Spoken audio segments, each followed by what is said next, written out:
Thank you for tuning in to another episode of the Bullpen Blues. As always, I'm your co-host, Kevin Dixon, joined by our good buddy, David Esser. David, go ahead. I'm at a loss for words, man. Assuming you were going to ask me how I'm doing this morning. Oh, I already know. Yeah, I'm doing bad, Kevin. I'm not doing well. Yeah. This is not a good week for the Phillies. It's a bad week when I'm getting pissed off. It's a bad week then. Yeah, this is a bit of a milestone. I think this is the first time you've started an episode like notably upset and frustrated. Well, I mean, dude, like, what are we doing? This looks like the same team as 2018, 2019, and 2020. They look exactly the same. Yeah, I mean, I tweeted out after last night's loss, right? So they dropped 2-3 to the Marlins. That's a disaster. That's bad.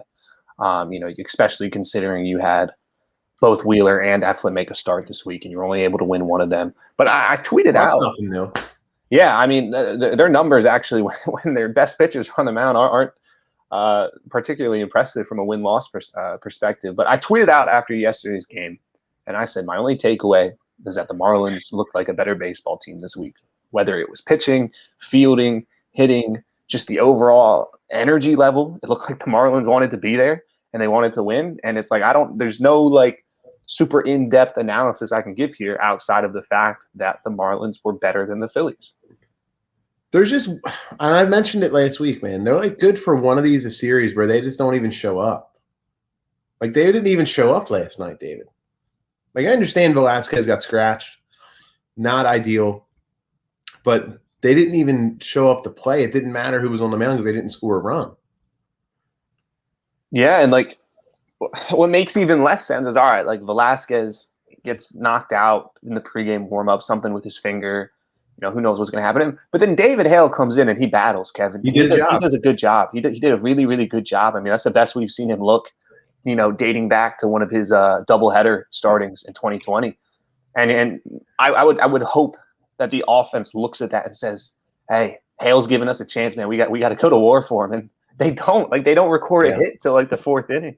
And I'm sitting here like, does Hale have to throw a no-hitter? Does he got to throw a perfect game to get you all to swing the bat a little bit better? So you're 100% right. They didn't show up. And this is probably, the fifth, sixth, seventh time this season where the game starts and we're a couple innings in and we're like, all right, this is a loss. Like, let's pack it up and go home because they're not even competitive. Yeah, and like we were mentioning last week, they're just really hard to watch when they're like that. There was just no life. I mean, how many times they've been shut out now? There's like 2 or 3 times maybe. Another shutout. Got Brad Miller, who I love, getting tossed in the ninth, arguing balls of strikes on a pitch that was right over the middle of the plate. It was in the strike zone. You got Alec Boehm chasing pitches at his eyes. This team has not been good this week. You got to get it fixed because we got a damn good team coming into town this weekend. The Boston Red Sox are in first place in the American League East, and they're coming. I watched them. Watched the end of their game last night with the Blue Jays. They rallied for 3 in the ninth. JD Martinez hit a 2-run homer to give them the lead with 2 outs. They won 8-7. They're now 27-18 on the year, first place in the AL East. Somehow we missed Pivetta. I would have loved to see the Nick Pivetta return, but the Phillies got their hands full this weekend. And my take is try to take 2 or 3. It's going to be tough to do. I'm not saying that it's impossible to do, considering they do have Wheeler and Nola going this weekend. But still, it's going to be an uphill battle here against a really, really good Boston team. And I think Boston's a really good example. And me and Kevin, we were talking about this before we got on the air this morning. It's like there's something about this Phillies team where it's just not clicking. And it didn't click in 2019 when they had Kapler and Klentak running the show. It didn't click in 2020 when they had Girardi and Klentak running the show. And it's not clicking now when you have Girardi and Dombrowski running the show. And look, a lot of people blamed it on Kapler back in 2019. Look, he's one of the best managers in baseball at the moment. If you've been watching the San Francisco Giants, they are one of the few. 19 runs yesterday, man. Yeah, they're one of the few teams in this sport hitting the baseball at the moment. And their pitching staff runs super deep. Kapler's pulling all the right strings. So it's like, You fast forward here to 2021. All right, we got our big guy in Dombrowski at the top. We got Joe Girardi, a guy who's won a World Series, running the clubhouse, right? You got your Bryce Harper, your JT. You brought JT and Didi back. You got Zach Wheeler. You have all these pieces. Zach Eflin's finally starting to click, and they're still not showing up. And it's, you look at some of these players in a vacuum. You look at a guy like Gene Segura. All right, his batting average is still pretty high. You look at a guy like Andrew McCutchen. He's hitting like 290 this month. That's pretty good. And then you lump them all on a field together, and they look like a minor league team twice a week. And then you compare that to a team like Boston. Boston has no talent. They really don't. I mean, they have a few really good pieces. Rafael Devers. They've hitters. They have some hitters. Yeah, Xander Bogaerts. Like, there's pieces there. Alex Verdugo. But this is not an all-star World Series contender. It's nothing like that. But Kevin, they're playing like it. They come out there with energy and passion every single night. And then you turn around and you look at the Phillies, who have one of the highest payrolls in baseball history, and it's night and day. Well, I'll disagree I think Boston's World Series contender. They need that in arm, but they have a damn good offense, man. I mean, JD Martinez might be the league MVP right now. Still, though, you're right. I mean, they can hit the baseball. It'll be interesting to see how they approach this weekend because Martinez is their DH. He's one of the best hitters in the league right now. I guess they're going to have to stick him in left, a night or two. So that's certainly advantageous to the Phils. They get one of those good bats out of the lineup. But, yeah, I mean, they're really lucky, like we said, that they have Nolan Wheeler going. So they'll have a chance in those two games for sure. Chase Anderson's mixed in there on Sunday or Saturday. Not great. But, hey, maybe the Phillies will win 11-10. Who knows? But, yeah, it's going to be a tough weekend, man. Silver lining is I'll be at all three. Phillies are 4-0 while I'm in the ballpark, so they better keep that streak going for me, dude. Yeah, they better, or I'm blaming you. Blaming me. Real quick tidbit on Chase Anderson before we pivot. Destiny Legardo, friend of the pod, she pointed out on Twitter that he was in the bullpen last night, and that could have just been a causal effect from Vince Velasquez being ruled out early. But I think it would have been rather weird to have him come in at some point when he was expected to make a start on Saturday. So obviously he didn't come in, but he was out there. And I'm curious if Dombrowski and Girardi are getting close to, and we talked about this last episode, right? Yeah, I mean, he's horrible. He's making this team worse at the moment. I'm curious if we're getting close to a Spencer Howard call-up, an Adonis Medina call-up. Anibal Sanchez has still yet to be signed, even though every single day I get a new tweet about how he's close and how he's going to sign with a contender any day here. He hasn't. So I'm curious if we're getting close to a move to bump Anderson out of the rotation, along with Matt Moore, who pitched last night. And Matt Moore, he's not even a relief arm, Kevin. He's just bad at everything. Can we just DFA him and let's just get it over with, man? Just rip off the Band-Aid. I mean, like we said, David Hale did his job. He gave up that homer in the third, and you're kind of like, damn, he almost got through.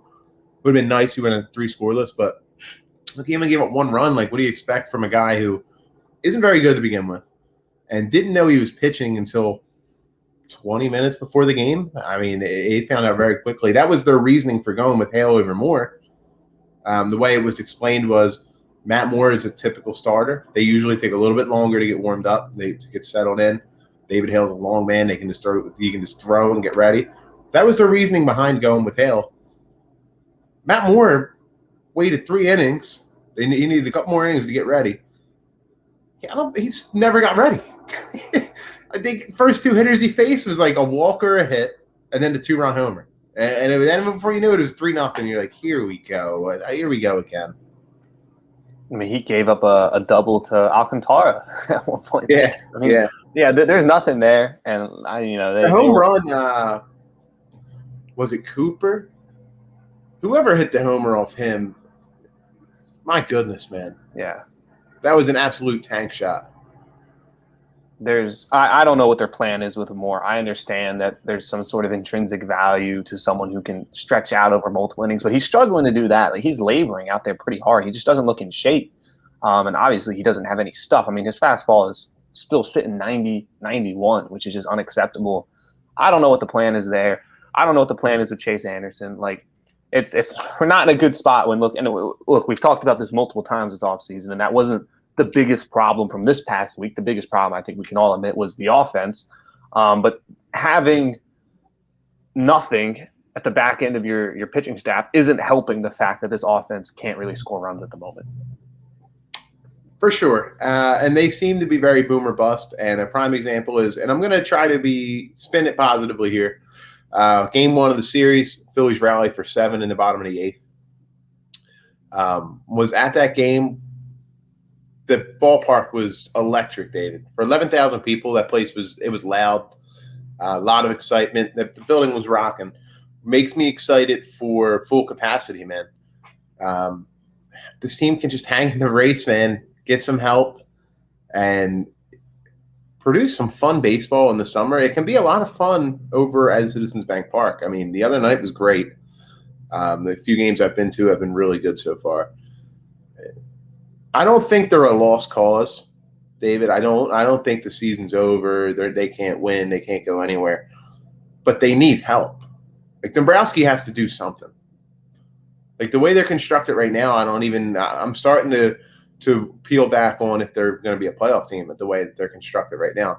That's not to say I don't think they can get there, because I really do think they're right there in terms of they're a couple moves away from being legit to where, all right, people are going to have to really start taking them seriously.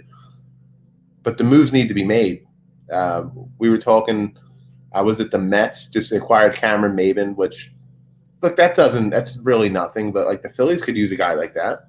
I mean, we're playing with 3 bench guys right now, you know? So, like, Dombrowski, like, we definitely need another arm or two. I would love another bat. Let's hope that they can stay in it so he can get his fingerprints on this team a little bit more, because I just think it's too premature to be out on Dombrowski. Some of his moves haven't worked, but, I mean, to be fair, he didn't inherit a great situation. Yeah, no, he definitely didn't inherit a good situation. Came in late. The previous and the fan base is starving. Like, the desperation level's high. You know what I mean?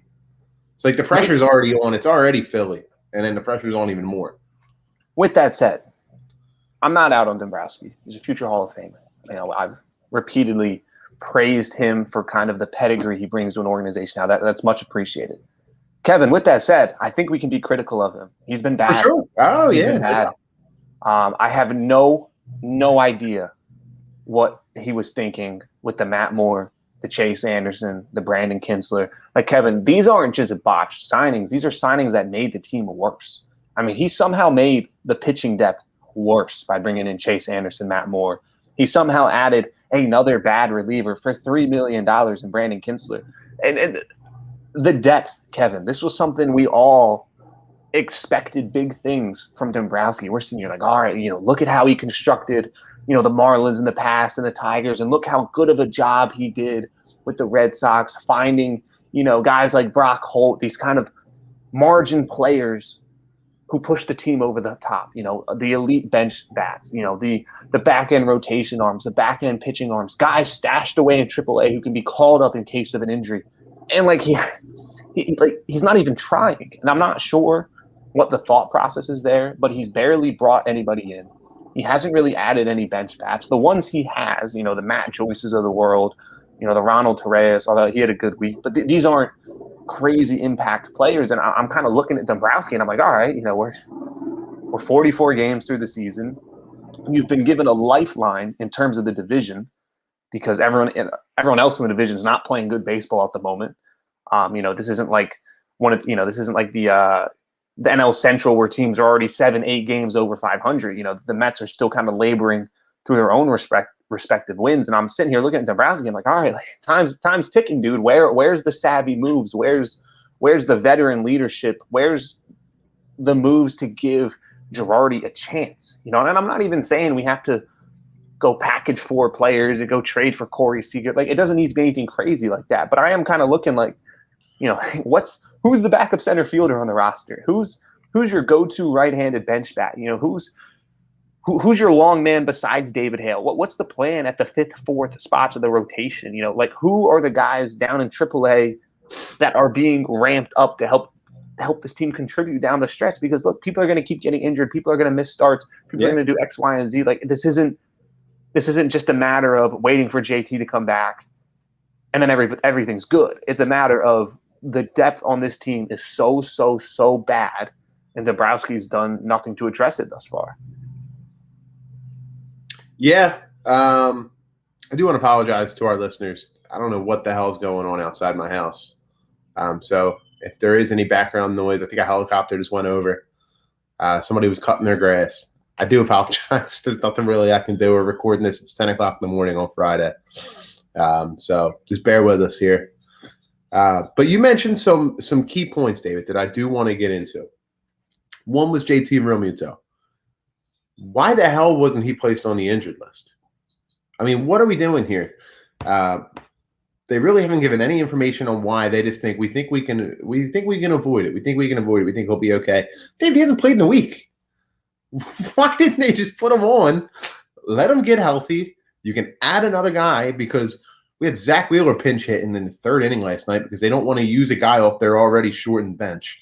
The other day they play with no bench guys.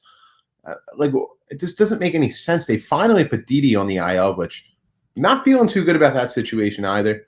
I don't have a ton of information on it, but it doesn't sound great. I mean, it's his throwing arm. It's not good. But JT, no clue why he's not on the injured list. It's just another weird, just strange decision that this team has made. And they just seem to be piling up and piling up. And there's just no clarity on it. There's no clarity on the situation. Another thing you did mention is center field. I think that hole's been patched. I don't think they have a hole in center field anymore, David. It's patched, but Kevin, who's the backup center fielder? What happens if Odubel goes down? I guess it would be Roman Quinn when he comes off. What if Odubel sprains his ankle in warmups tonight? Who they put out there? Man.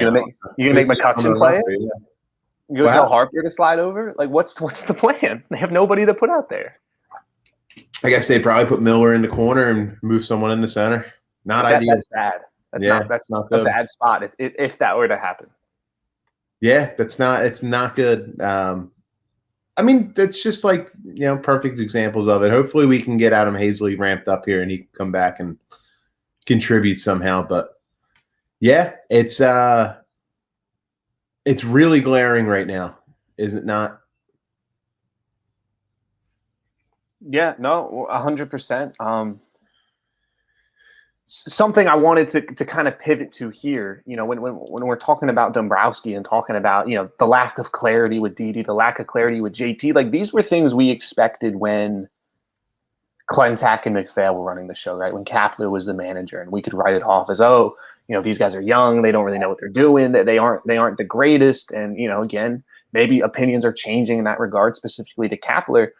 But when Dombrowski was hired, we sat here and a lot of other people sat here and said, oh, man, it's so great to have an adult in the room, right? That was the phrase that was thrown out there, that we finally have an adult in the room. So insulting to Kapler.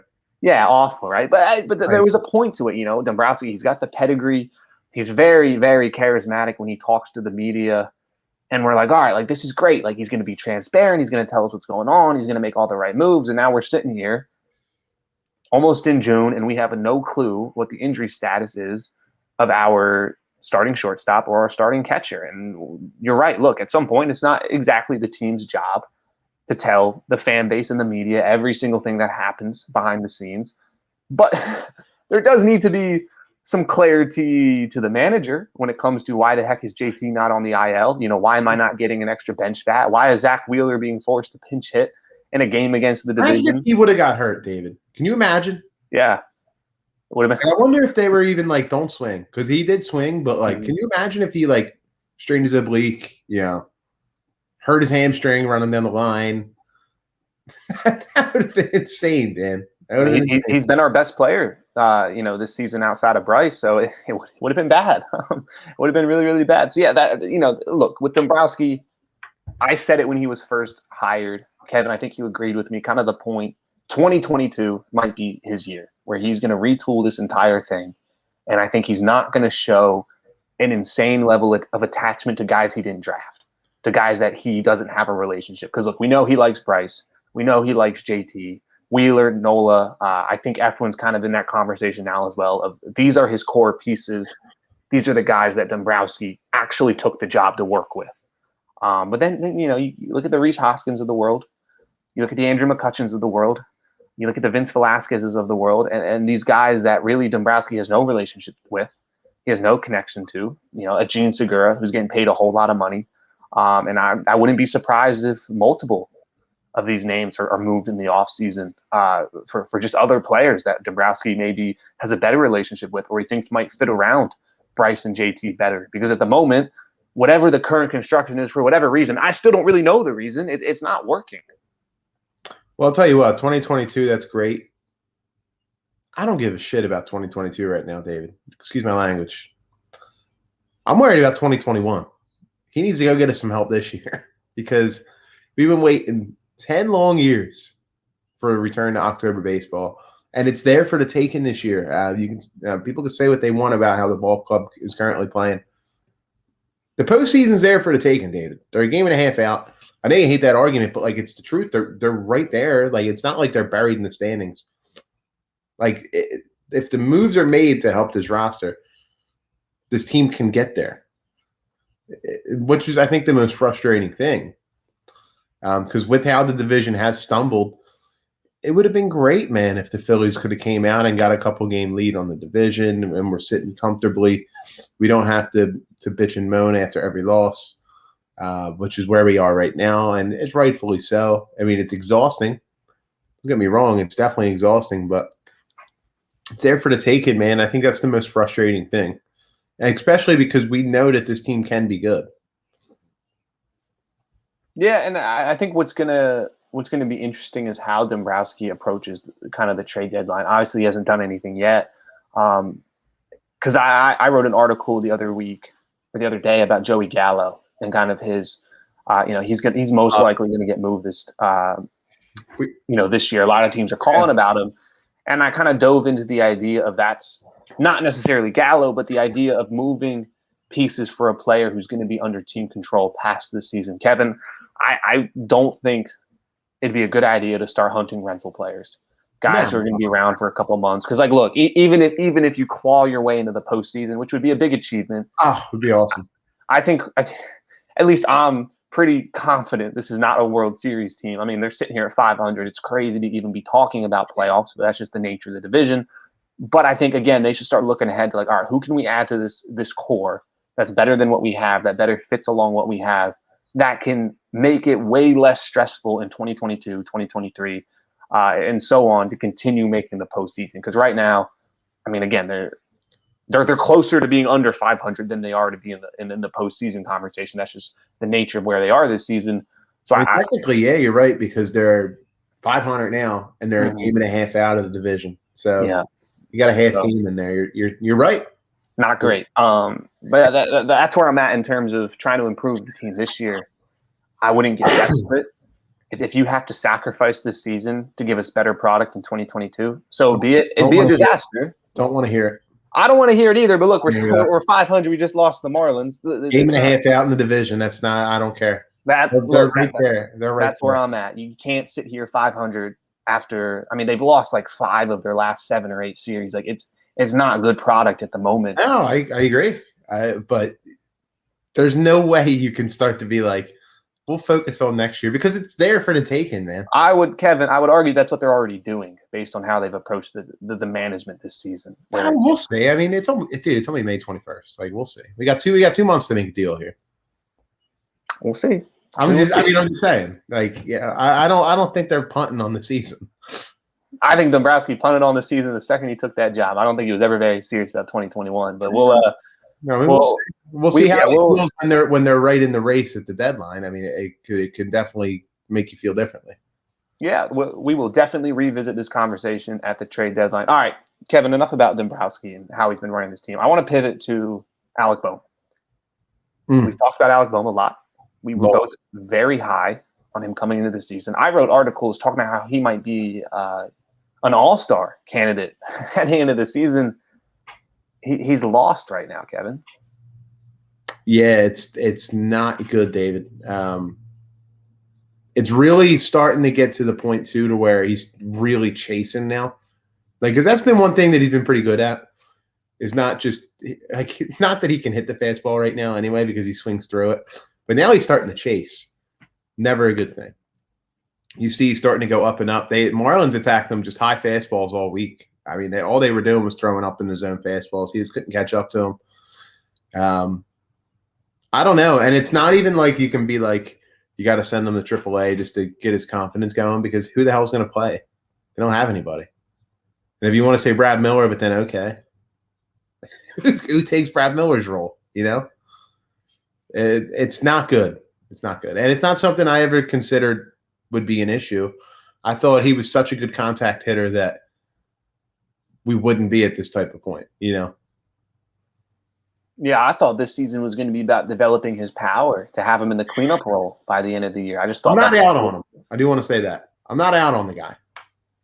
I'm not out on him either, but I'm disappointed. Probably lower than I was coming into the season, where it's just like, well, yeah, again, naturally, yeah, he's missing fastballs. And this is kind of a good example of where kind of looking at, analytics and StatCast numbers can be misleading, because right now, if you pull up Alec Bohm's baseball savant numbers, Kevin, he's still 92nd in average exit velocity. He's 87th in hard hit percentage. And you're like, all right, he's still hitting the ball hard. That's good. But then you look at some of the other numbers, and he's 23rd percentage in strikeouts, 11th percentile in walk percentage. So it's like, all right, man, he's hitting it hard when he makes contact. But Kevin, he ain't making contact all that often. And it's a lot of fastballs up in the zone. He looks fooled. His chase rate keeps getting worse and worse and worse, whereas it was elite in 2020. And it's like, look, I'm glad he's hitting it hard when he's hitting it, but he's not hitting it.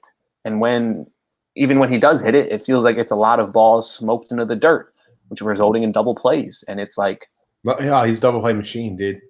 Yeah, it's been awful. And I don't know what, I'm not a hitting coach. I don't know what exactly the mechanical issue is compared to last year, because a lot of people threw out the idea of like, oh, pitchers are figuring him out. And I'm like, I don't know. It looks like people are just throwing him fastballs and he's not hitting them. Maybe that's what they figured out. Yeah, maybe that's what they figured out, man. Well, Kevin, if our starting third baseman can't hit fastballs, that's a pretty bad situation to be in. Yeah, it's honestly really strange, because it's like the very opposite of Vince, where his baseball savant numbers would suggest that he stinks, but he was producing. And then Alec Bohm's would suggest that he's actually playing pretty well, and he's not. So you're right. Like, those numbers have meaning, but they're not the end-all, be-all, because at the end of the day, you still need to produce. Like, if you hit a ball 100 miles an hour off the bat and it's a line out, and then the next guy comes up and hits a 35-mile-an-hour dribbler and he's on first base, who had the better at bat? You know? Yeah. I mean, and we've had this conversation with Reese Hoskins before, who we're going to get to this episode, of like, yes, it's important to look at the process of each at-bat and be like, hey, that was a good process, but it gave you a bad result. You keep doing that process, we're going to get good results. And we've talked about that with the Phillies as a whole. It's like, yeah, look, even if they're winning games, if the process of getting there is bad, that's not a good thing, because that's not sustainable. But with that said, each at-bat is its own thing. And if you're struggling to, taking your hero swings, trying to swing through every single baseball and it's not working, change your approach. Try to work a walk. Like Bohm, I don't even think Bohm knows what a walk is at the moment. He's not even thinking about working a walk. Maybe try to go opposite way. Maybe take a little bit off the swing, choke up a little bit, do something to give you a chance of putting that ball in play, as opposed to just muscling through every single fastball that they throw you. They should hit him eighth. Move him down. Just move him down. Who knows? Maybe that'll help. Because Odubel has certainly deserved to be moved up. So I know he hit second last night, so technically they did move him up. But move him up, move Bohm down. Like, there's no shame in hitting eighth, dude. Hit eighth. That's fine. Move him down. Then he'd be behind Andrew Knapp, who can't hit either. So, that'd be 7, 8, 9 would be 3 automatic outs. But he should be moved down, take some pressure off him. They got him anchored into that 5, 6 spot, and it's just not working. It's just not working. He did have a big hit the other night, though. And I was like, man, maybe that'll get him going. I think he went 2 for 4.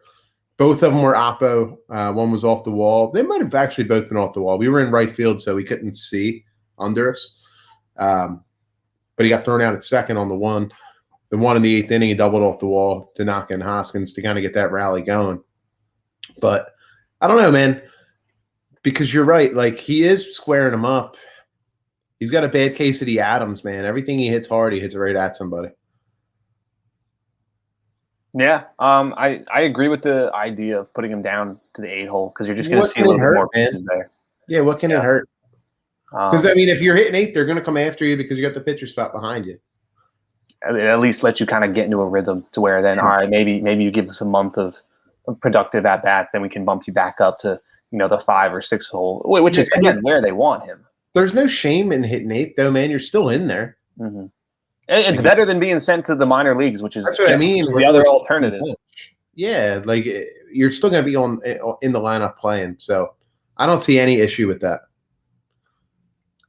Look, I'm open to experimentation because, again, this was a player who we viewed as a lock to be productive this season, and he's now, again, turned into a player who's holding them back. Whereas I also think that defensively he's killing them. Yeah, I mean, he had a cut you off there. No, it's a good point, and it's something I meant to bring up earlier in the show where Kevin, as a team, defensively, they have the worst defensive run saved rating in all of baseball. Like, Bohm is a big reason for that. He's not a third baseman, but Hoskins has been bad at first. Gene's been shaky at second the last couple of weeks. Cutchin's horrible out in left field. Harper's not been great in right field. Look around the diamond, Kevin, there's a whole lot of bad defensive baseball being played. Yeah, we were texting about the idea, and I've been seeing it getting floated around more and more of potentially looking to move Bohm to left field in the offseason. I think he could play it. I don't think I think you could hide him in left field. And we talked about that as well. It's very small in Citizens Bank Park. Left field is not a lot of ground to cover. We've seen some real stiffs play out there over the year, like Pat Burrell and Raul Ibanez and Andrew McCutchen. That was supposed to be a jab at McCutchen, but I didn't even get you to smirk. So it didn't land. But you can hide him in left field. You don't have to be a great defensive player. I think he could move enough. I think he has a good enough arm to where he could at least be not terrible. And I think he could probably be a better left fielder than he could be at third base. And then the Phillies could look. I'm not going to mention his name because I mention it every episode. I'm just going to say they can look to add a big free agent at third base, even if it's not the guy I'm talking about, and it's one of the guys from shortstop that they look to move or potentially move Didi over. But then you can get creative with it. It's just a fun idea that I think could work. I know who you're talking about at third base, and yeah, we'll leave that one. I think our listeners know who we're talking about. They know who we're talking about. I'd love to see a trade for him this year. Future Philly. I don't know. Chicago's playing well. I don't know if they're looking to dump pieces at the moment. Well, you just gave away who we're talking about. Oh, yeah. Chicago has more than one third baseman. It could be someone else. Could be Matt Duffy. Yeah. No, look, and again, with the Bohm, yeah, the defense thing, it's bad. He's not a third baseman. I don't think he ever will be. He's shown some flashes, but I think it's just too inconsistent. Yeah, look, they can get him to play left in the offseason. By all means, get him to play left, and then that opens up another corner infield spot that you can look to. Because there's better third basemen in baseball than there are left fielders in terms of offensive production. Yeah. You can go target potentially a cleanup hitter at that third base spot because, again, you're not getting that from your first base. Right now you have your catcher hitting cleanup, which is a testament to how good JT is. But that's not exactly where you want JT. That's more out of necessity because you don't have a cleanup hitter on the roster. So if you could get one at third base, then move Bohm down to 6 or 5 or wherever, then you're starting to look at a more complete lineup. I also think it would help him. Look, I played third base through high school growing up. It's not an easy position. Like it's one of the more trying positions to where, I mean, you get a lot of balls hit to you, a lot of balls get hit hard at you. Moving him out of the infield could help his offense because he's not as worried about his defense. Because you need a good third baseman. It's an important role. A lot of guys are right-handed hitters, Dave. You get right-handed hitters, they're going to hit the ball to the left side. It's just how it is. I understand left field is also on that side, but he'd be in the outfield. Having a good defensive third baseman is important, and it's a kind of a key to the infield with the shortstop. Yeah, no, 100% agree. You look at some of the best teams in baseball at the moment. They all have somebody they trust over at third base. I mean, you look 2 years ago, the Nats, when they won the World Series, a lot of it was because Anthony Rendon was the best third baseman in baseball that year. And that was just the reality of the situation. Yeah. All right, Kevin, I want to jump across the infield real quick as we look to start wrapping up here this morning. Someone that you tweeted about the other night, someone we've talked about before, Rhys Hoskins. You're throwing it down below the ticker at the moment. He's hitting well over the last week. But Kevin, I don't want to hear that. When's the last time he hit a home run? Do you know? We're at 22 games now. Okay, the streak lives on. He hit 6 in like an 8-game span. David, 6 of his 8 homers have come over like a 6 or 7 day span. He has 2 the rest of the year. He hasn't hit one since April 27th. Now, remember, that's right around when they played Colorado. He hit 4 that weekend before. Then he homered 1 game during that week. It might have been St. Louis. Basically, he hasn't hit one the whole month of May. And they have him hitting cleanup, David. Now the defense of Hoskins is he's hitting the ball. He's singling. David, his OPS over that stretch is 655. It's below average, right? The average is like 710-ish. It's in that ballpark. But now the defense is, well, he's hitting singles. He's playing first base and hitting cleanup. Like, we should not be celebrating that the guy is hitting singles. Yeah, and this goes back to the kind of construction argument where it's like in a vacuum, you look at Hoskins, he's got the 8 home runs on the year, he's hitting 257. His OPS on the season is 786. Like, those are all fine. Those aren't he's not awful. He's not a liability. But he's not good. And in terms of valuing the position of first base, from 2 standpoints. Number one, you're keeping Bohm out of there because he's not a third baseman. Maybe he's a left fielder, but most likely he's a first baseman. So you're already kind of double sacrificing your defense because now you have to put a bad defender at third and keep Hoskins, who's also a bad defender, at first. But then you look at that position, first base, Kevin, across baseball, that's a high-power position. That's a position a lot of teams around baseball look to get a cleanup hitter out of. I mean, you look at the Phillies when they were at their best, and I hate when people do the Hoskins, Ryan Howard comparison. It's kind of silly. Yeah, it's really not fair to Rhys to compare to Ryan. And part of it was because fans were so desperate to get an elite cleanup hitter, they put these expectations on Rhys. That's not who he is, but that doesn't take away from the intrinsic value of first base is supposed to be a high-powered position, which Rhys really hasn't been since his rookie season. So it goes to the discussion of Rhys, again, in the vacuum, his numbers are fine, but him going on these 22-day stretches where he's not hitting for power at all, and he's now in your cleanup spot, that's not. It's definitely a contributing factor to why this team has not been good this year.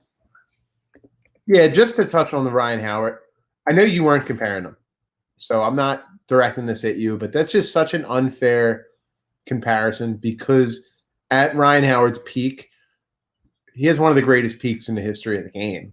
He's not a Hall of Famer, but that 5-year stretch, David, I mean, he averaged like 46 homers a year, like 130 ribbies. Like, it's not really fair to compare that. But for the people, clamoring for Rhys Hoskins, excuse me, he does this, he does that, He's hitting the ball. Like, who cares if he's not hitting home runs? He has 4 doubles in that stretch. Like, he's not even getting extra base hits. Like, it's great that he's single and man. Like, I'm happy he simplified his approach. Fantastic. I can't knock the guy. He's hitting 409 in the last week. But I was actually wrong. His OPS, David, since his last home run is 648. His slugging percentage is 304. Like, it's not good, man. And people just will defend. Like, I understand you'd like him. He's a likable guy. I get it. But that doesn't mean that he is not allowed to be criticized. Like, some people just don't want to criticize him. And it's like, he's okay, but like, Is he the player that you thought he was going to be when he came up and he was just mashing the baseball? Is it the guy you thought he was going to be when he had 34 home runs in 2018? Like, it's just like, come on, man. He's really not that good. And for those who want to say he's very mid first baseman, he's right in the middle. That's not like you said, first base is it's a power corner spot, man. You don't want a guy who hits 9, 10 home runs playing first base and like is a slap hitter, because that's kind of what Hoskins has kind of turned into here. He's just singling. It's not what you want, man. Like, look around baseball, the teams that are really good, they got power on the corners, and the Phillies don't have it from either corner position right now.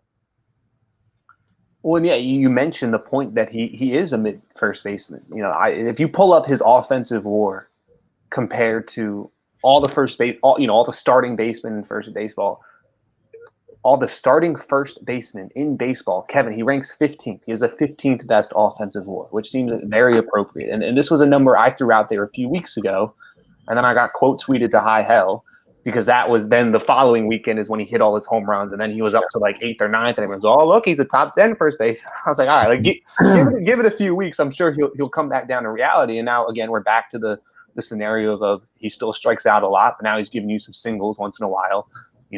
He's relatively clutch with runners in scoring position, so his OPS is a little bit, his slugging percentage is a little bit inflated there.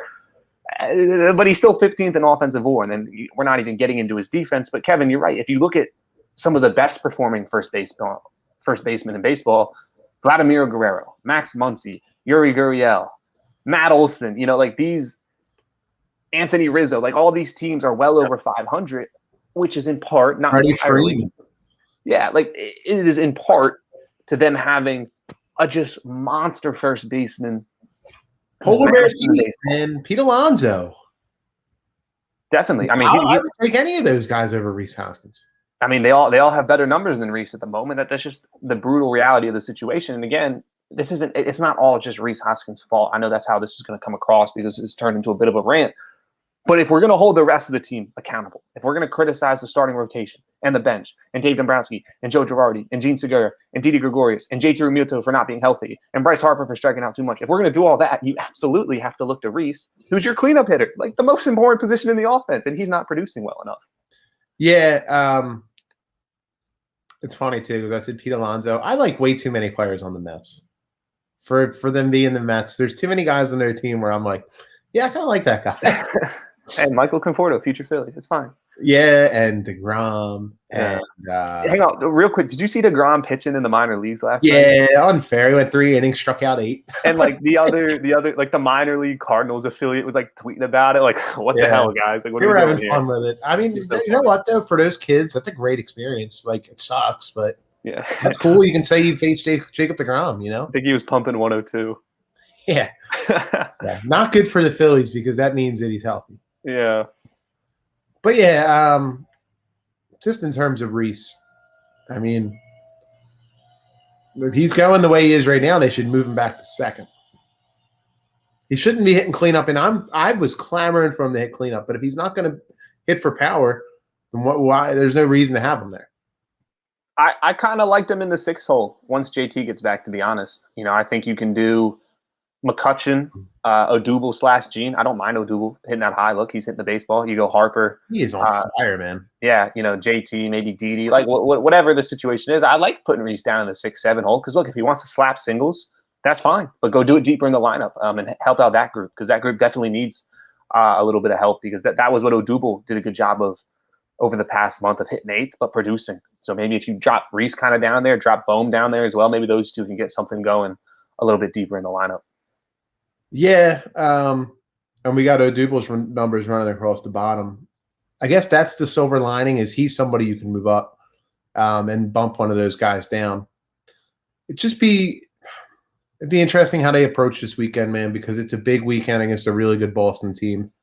With the Phillies kind of sputtering along here, game and a half back as we run the standings across the bottom.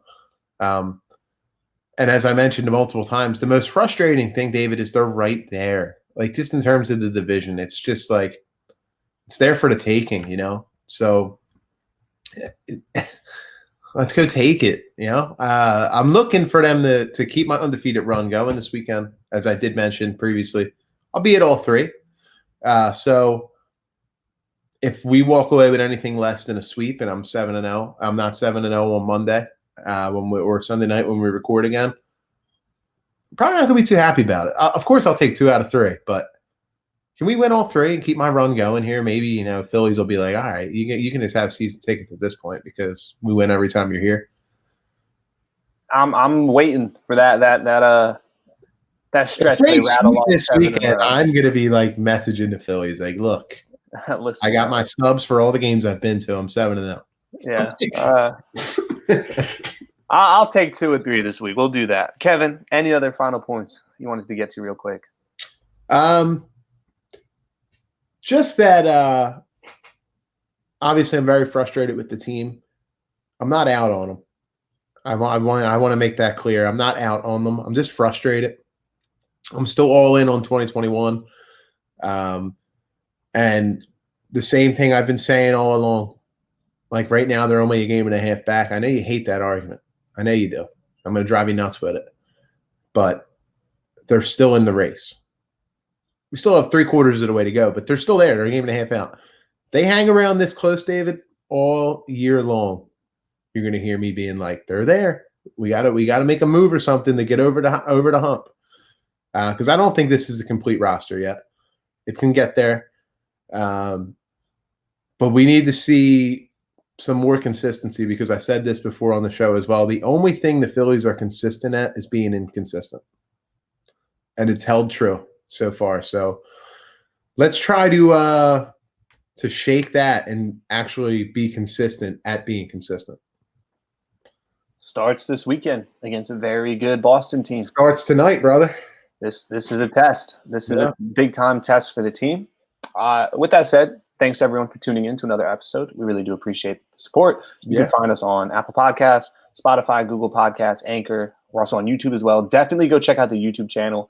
Kevin's been doing a ton of work making our kind of interface overlay graphics look a lot better. So that link will be down in the description as well, along with our Twitter and our Facebook page. Every single link you need to follow us going to be down below. With that said, we are going to be back on Sunday. I would think it'd be Sunday. I mean, it really depends because my sister is visiting from North Carolina. So, I mean, like, I guess it really depends on what we discuss. It'll either be Sunday night or Monday morning. Probably Sunday night, though, I would think. Okay. But yeah, at the latest, Monday morning. And we'll be recapping the Boston series. Kevin, I say it every single week. We're going to be recapping a sweep. That's what's going to happen. Let's get it, baby. That's just what's going to happen. All right. Yeah. With that said, we're the Bullpen Blues podcast, and we will talk to you all in a couple of days. Go Phils.